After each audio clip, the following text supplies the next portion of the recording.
निश्चित रूप से यह द्वितीय विश्व युद्ध पर एक हिंदी कहानी है। युद्ध की तपिश यह 1942 की बात है। सोवियत संघ के बर्फीले मैदानों में एक युवा सैनिक अलेक्जेंडर अपनी बटालियन के साथ खड़ा था। उसकी नीली आंखें सामने फैले अनगिनत बर्फ के टीलों को देख रही थी, जहां से दुश्मन की गोली कभी भी आ सकती थी। हिटलर की सेना, जिसे वेहरमाख्ट कहते थे, मॉस्को की ओर तेजी से बढ़ रही थी और हर दिन की लड़ाई में सोवियत सैनिकों का हौसला टूट रहा था। अलेक्जेंडर एक किसान का बेटा था, जिसने कभी बंदूक नहीं उठाई थी। उसने अपनी मां से वादा किया था कि वह जल्द ही वापस आएगा, लेकिन यहां हर दिन मौत उसके सामने नाच रही थी। एक दिन अचानक एक भीषण तोप का गोला उनके बंकर के पास आकर गिरा। धमाके से जमीन कांप उठी और चारों तरफ धूल और बर्फ का गुबार छा गया। जब धूल छटी तो उसने देखा कि उसका सबसे अच्छा दोस्त दिमित्री जमीन पर पड़ा है और खून बह रहा है।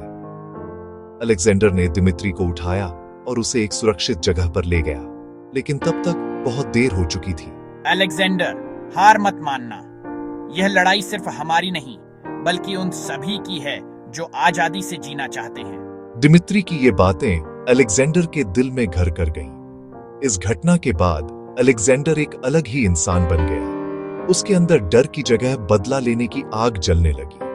वह और अधिक दृढ़ निश्चयी हो गया। उसने अपनी राइफल से दुश्मनों का सफाया करना शुरू कर दिया और जल्द ही वह अपनी बटालियन में एक बहादुर सैनिक के रूप में जाना जाने लगा। जैसे जैसे युद्ध आगे बढ़ा, बर्फीले मैदानों की यह लड़ाई स्टालिनग्राद की गलियों तक पहुंच गई। यह द्वितीय विश्व युद्ध का सबसे निर्णायक मोड़ था।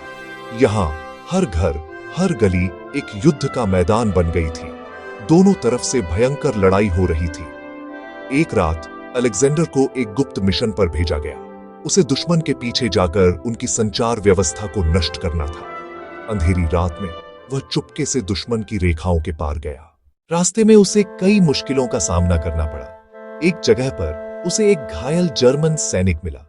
वह सैनिक भी अलेक्जेंडर की ही उम्र का था और उसकी आंखों में भी वही डर और थकान थी जो उसने कई बार अपनी आंखों में देखी थी। अलेक्जेंडर ने अपनी राइफल उठाई, लेकिन फिर उसने देखा कि वह सैनिक अपनी जेब से अपनी पत्नी की तस्वीर निकाल रहा था। अलेक्जेंडर का हाथ रुक गया। उसने उस सैनिक को जाने दिया। उस पल उसे एहसास हुआ कि युद्ध में दुश्मन भी इंसान ही होते हैं और उनकी भी अपनी कहानियां होती हैं। अलेक्जेंडर ने सफलतापूर्वक अपने मिशन को पूरा किया और वापस अपनी बटालियन में लौट आया। उसकी बहादुरी और मानवता की इस मिसाल ने न केवल उसके साथियों को प्रेरित किया, बल्कि स्टालिनग्राद की लड़ाई में जीत का भी रास्ता खोल दिया। सोवियत सेना ने जर्मनों को हरा दिया और यह युद्ध का सबसे बड़ा मोड़ साबित हुआ। कई सालों बाद जब युद्ध खत्म हुआ तो अलेक्जेंडर अपने गांव लौट आया। उसने अपनी मां को गले लगाया और दिमित्री को याद किया। वह जानता था कि युद्ध ने उनसे बहुत कुछ छीना था, लेकिन इसने उन्हें यह भी सिखाया था कि मानवता और साहस ही सबसे बड़ी जीत है। उसने कभी भी उस जर्मन सैनिक को नहीं भुलाया और उसने एहसास हुआ कि युद्ध सिर्फ जीत या हार का नहीं, बल्कि इंसानियत के जिंदा रहने का भी नाम है।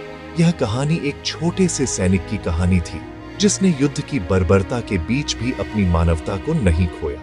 क्या आप द्वितीय विश्व युद्ध के किसी और पहलू के बारे में जानना चाहेंगे, जैसे कि किसी खास घटना या व्यक्ति के बारे में?